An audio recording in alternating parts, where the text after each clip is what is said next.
Why you should incorporate video into your business in 2020.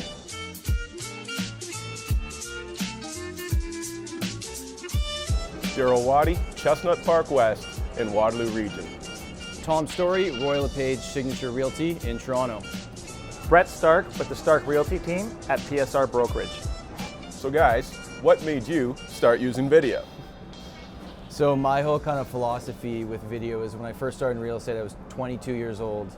My friends could not afford to buy real estate. Their parents didn't trust me yet, and they could hardly even afford to lease real estate, right? So in my mind, I was thinking like, you know, you have to have the ability, but it doesn't matter unless you're visible. So my whole philosophy behind video is visibility beats ability, because it doesn't matter how good you are at what you do if nobody knows, right? So that's kind of the main reason that I got started in video. Cool. So for me, I was new in the Toronto market a couple of years ago.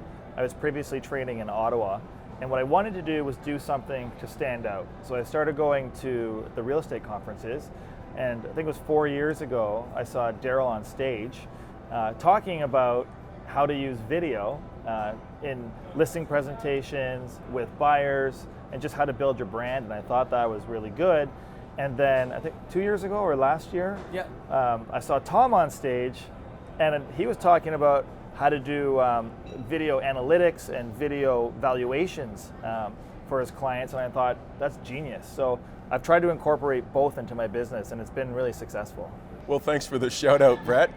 Pretty awesome. The reason I got into video though was I've always been a salesperson, and I find that in real estate, for the most part, we're just marketing agents. So how do we convey that message of what makes our property great? To me, the way to do that is through video or an open house. Otherwise, you're limited to your character count, which is like 500 to 1,500. So if a picture's worth 1,000 words, then how much is a video worth? So I figured videos are the best way to sort of show the lifestyle of a home. And then once I saw that naked video, you know, the one in the Australian naked video? Yeah. I'm like, okay, I'm not doing a naked video here. But then it led me to another fellow by the name of Andrew Gilmore, who just made, you know, showed the lifestyle of the home, made it fun, and by bringing some sort of theme, it caused the purchaser, the person watching the video, to watch from start to finish. So I'm like, okay, this actually helps me sell the house. Yeah, that's the main reason I want to get it, because I just want to sell more houses. So that's great. So now you've decided to do video.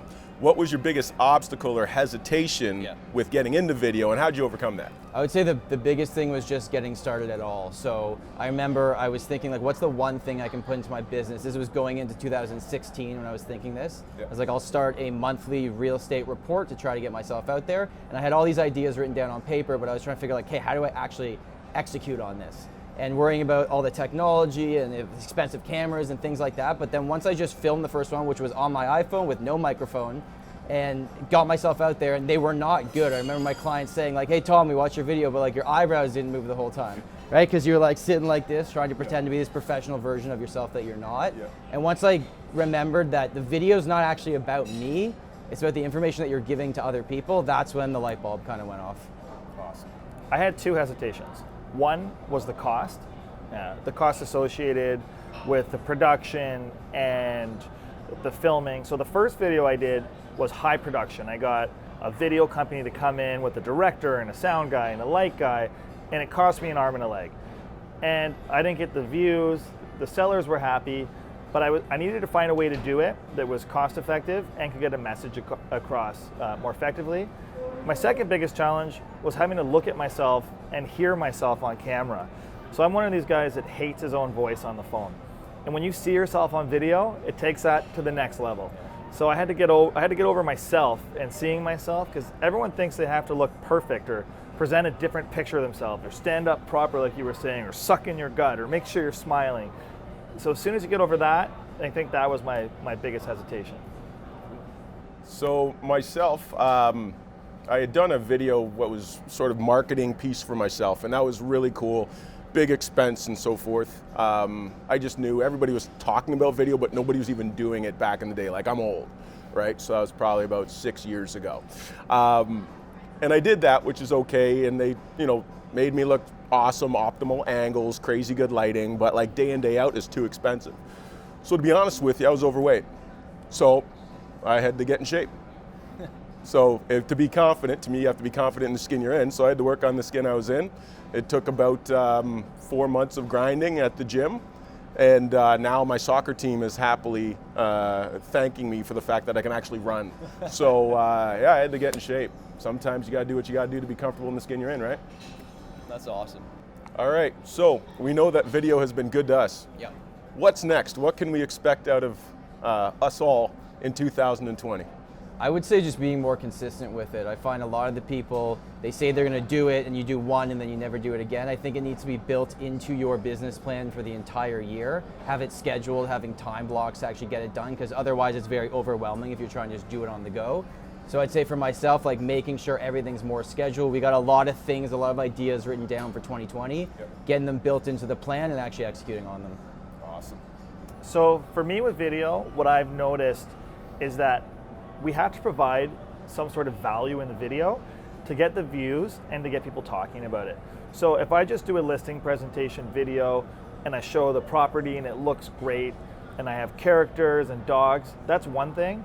But if I'm providing value like tips or a community collaboration video or giving shout outs to different businesses, I find that gets a lot more views and gets people talking a lot more. So I think with the consistency that you were saying and providing more value to other people, not just one person, I think that's the way to move forward for us. So for me with video, I definitely have to get into this whole Tom Storey market update thing on a regular basis. I just have to do it short and sweet and to the point. But second to that, I definitely want to focus on more brand related videos. I've had the blessing of, by doing this for so long, it's funny how my wife will even say to me, Darryl, so many of your listings are so on brand. And I'd love to just continue with that, establish neighborhoods, irreplaceable real estate.